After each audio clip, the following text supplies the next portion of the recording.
Down. Yes. Good job, buddy. Oh my gosh, that was so good. Okay. Touch. Touch. Murphy. Down. Yes. Good boy. Good boy.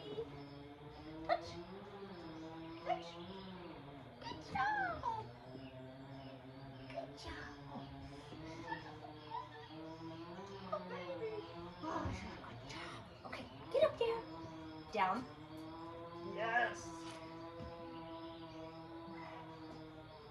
Okay. Yes. On your bed.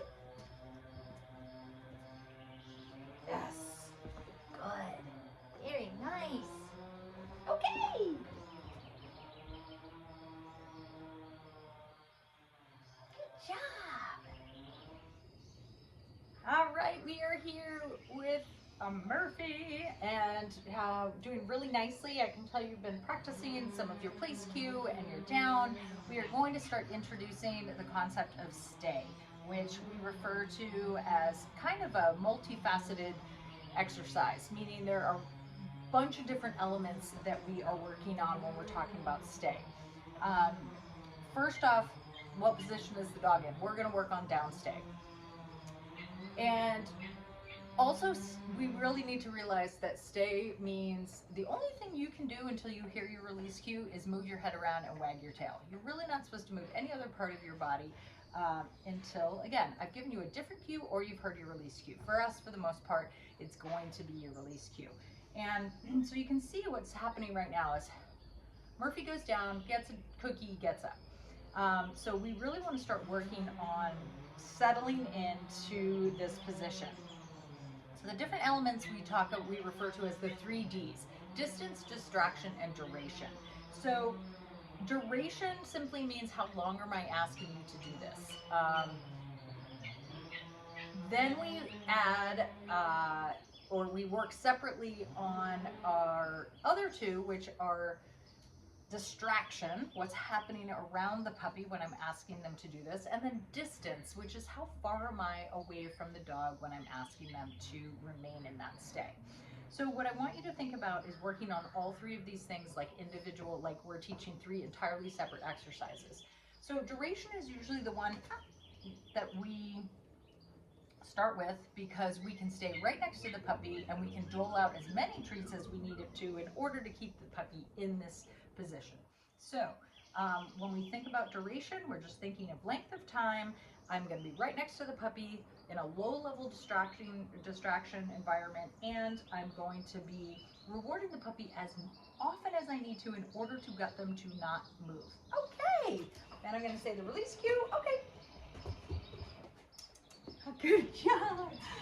Good boy. Come here. Murphy. Yay. Good buddy. Touch.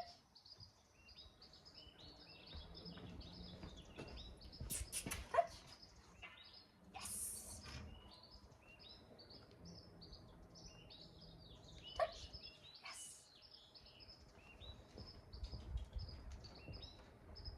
Touch. Yes. Good job. Good job. Down. I'm going to hold off for a second or two. I'm going to stand right next to the dog and I'm going to continue with a few rewards.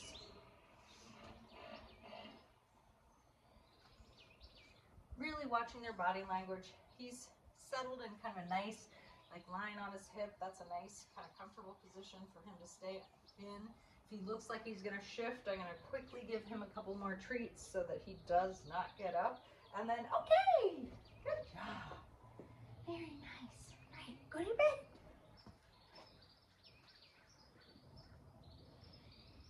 Down. Good. I'm going to hold off on adding the word stay right now until practice this a little bit more. Again, even though I'm giving lots of treats, I'm keeping them behind my back and then they come out and I reward.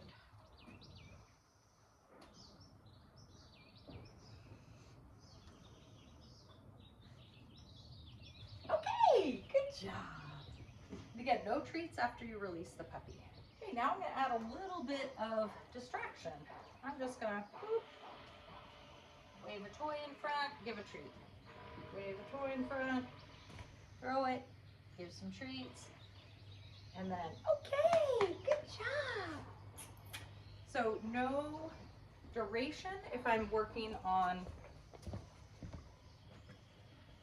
any other element. So if I'm working on distraction, I'm not adding a lot of duration and I'm not adding a lot of distance. Okay, so what is that? What is that? Oh, good job. What is that?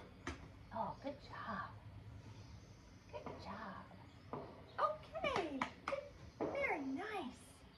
Very nice. Okay, now I'm just gonna start adding a little bit of movement. I don't like to think of it as distance yet. I don't want to gain a lot of distance, but I'm going to move around the puppy a little bit more as we're practicing this so they get in. So you see I took a step back and the puppy got up. So now, if they make a mistake, move in smaller increments.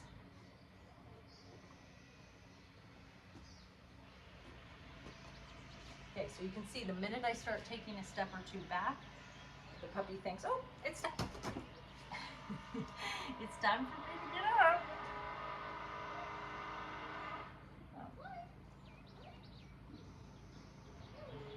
So now I'm just gonna try really, and keep coming in rewarding, just taking a step or two back.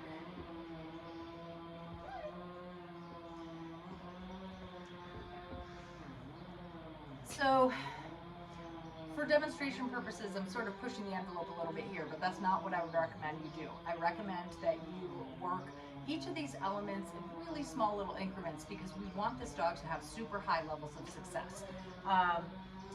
So stay is really hard. It's a work in progress. We're going to keep at it, but it's something that I wanted you to know we're starting to integrate into our training. So hope you guys have a great week. We'll talk to you soon.